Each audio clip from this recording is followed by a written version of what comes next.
Hey everybody, it's Kim again. Excuse my voice. As you can tell, I'm still battling to get back to 100%. But I'm here. Why? Because I said I would be. So today I want to talk to you and share a couple of thoughts with you about something that I'm struggling with. um, and that's adaptability. And not in the sense of I can't stand change. Not that kind. Because as an army brat, um, I'm really used to change. Going in and out of new places, having to make new friends, going to different high schools, middle schools, elementary. I've done it. I'm used to it. I actually like it because it's a challenge.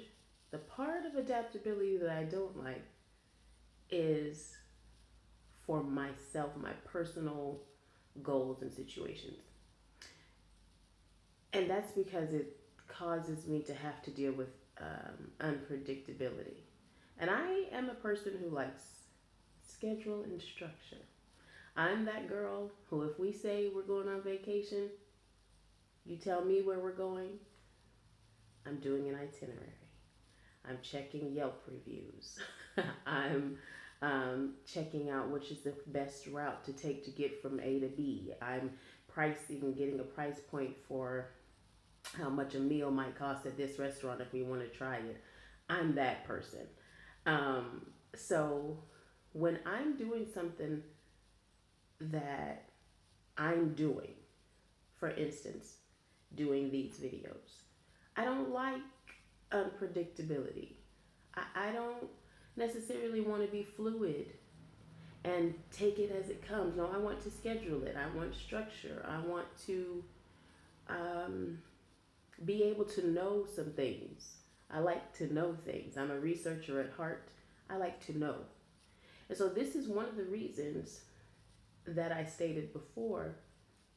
I purposely am not saying what day and time this video is going to appear on your feed. I'm purposely not doing this schedule because at the core of me, I want to so badly.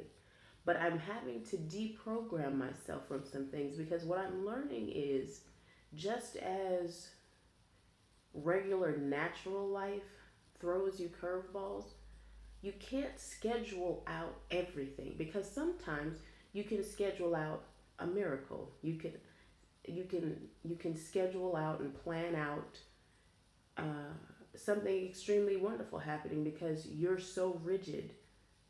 When I say you, I mean me, and I say me, I mean we, can be so rigid sometimes depending on our personality type.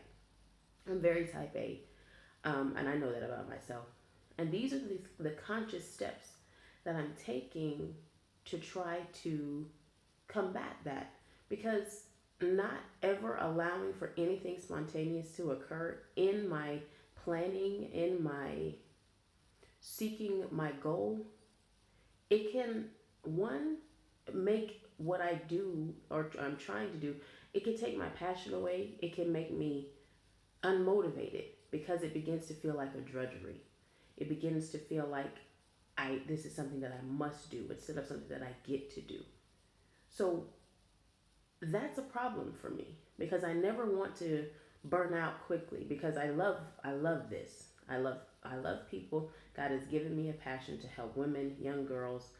Um, that's been that way all my life for giving advice, listening, that counseling type of aspect. That's who I am at my core, and I love it.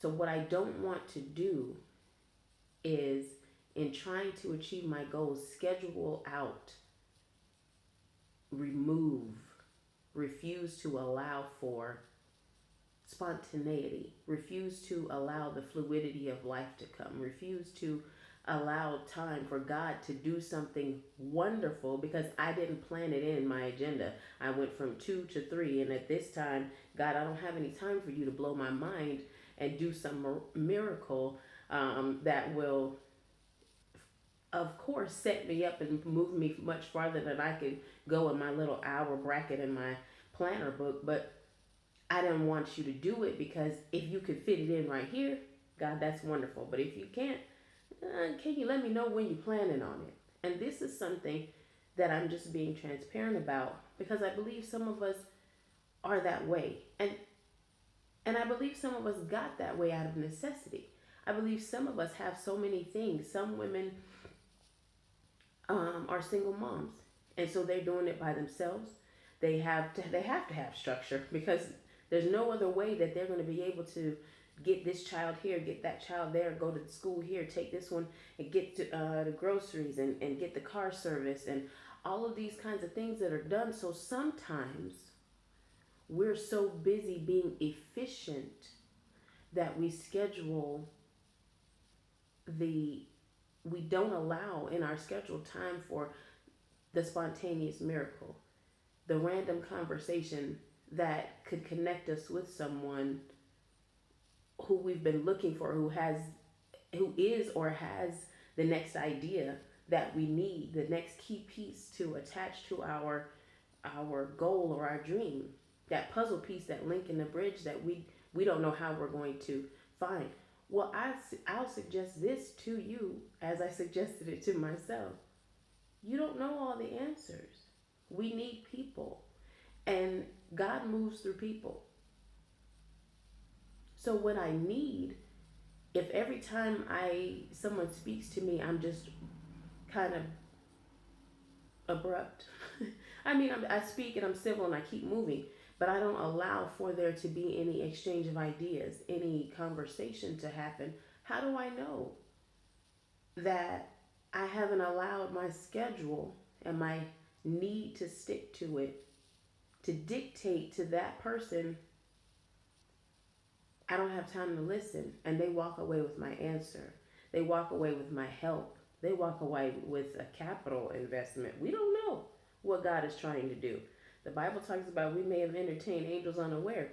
We got to be careful sometimes because we don't know how God is going to do it. And this is what God is teaching me.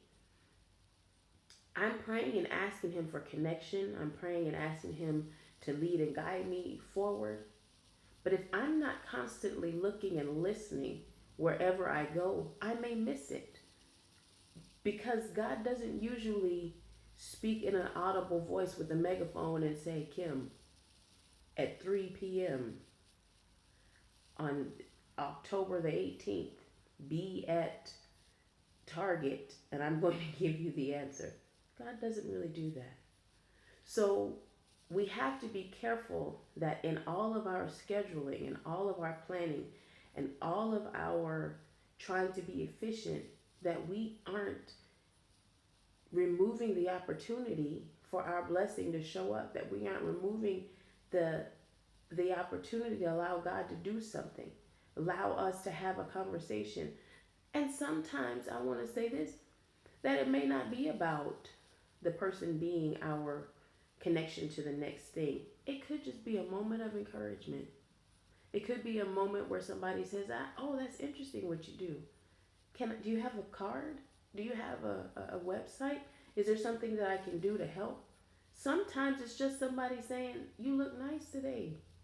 You did that, girl." And sometimes we literally be like, okay, we'll be moving so fast and we'll have this interaction. It'll be brief and we'll go and we'll get in the car and we're driving off and then we'll be like, what did they say? And that's because we're so busy on to the next, on to the next, on to the next, that we aren't allowing ourselves to adapt in the moment. So no, I'm not talking about being afraid of change and change being having to accept it. That's another topic for another day. I'm talking about adaptability in your day-to-day life. The permission to allow God to modify what you have planned for the day.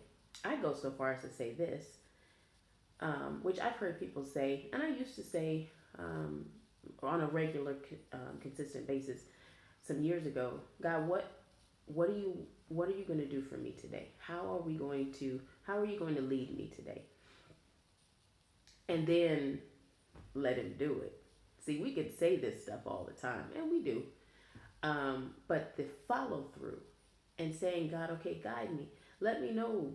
Put somebody in my path today that either I can encourage or that can encourage me. Help me to be flexible enough to allow you to put whatever you want in my day because you know what I need more than I do.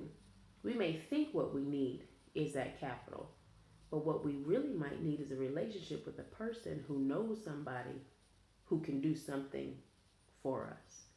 But we'll never do it, we'll never entertain it, we'll never receive it if we're always running to the next thing. So I'm encouraging you today to be a little bit more flexible. Don't be so rigid and determined to make every single thing work. I'm not telling you to abandon your schedules and let your house go willy nilly and stuff fall to the ground. I'm not talking about that. I mean intentionality and saying, okay, God, help me to know when to entertain this conversation or put somebody in my path today, and let me know that I'm supposed to entertain this information to keep this conversation going. Let me know. And what the amazing thing about it is, he will. Because if he's told you to do what you're doing, all of that stuff is up to him. How it happens, not that you don't need to work for it. Don't misunderstand. But all of the things that if he gave the vision, he has to provide for it. Okay? But he uses people. And if we're always running and don't have time to talk to nobody, don't have time for anybody to talk to us, won't set up a meeting, won't take a conversation, we're making things hard for ourselves. So be adaptable. Allow a little bit of time to modify. Don't plan every single moment. Let God leave him some time to do what he wants to do, to show you ways that you never thought you could never have thought of. Let's be honest. And see how he does it. See how he works it out. That's the beauty of allowing God to design your day and your life and trusting him for your everything. So let's do this together. Let's be adaptable. let's allow him to modify our schedules and do the things that we can't do for ourselves. If you enjoyed this little message, be sure to share it with somebody. Follow us on Twitter, MPow capital H, Instagram, Empower540. Like this Facebook page. And YouTube page is coming soon. So I'm working on it. Just another thing I've added into my schedule and my agenda planner. But God is moving and he's working some stuff out for me. So be encouraged this week. Remember to take a little time on purpose to be adaptable. And I'll see y'all next week. Bye.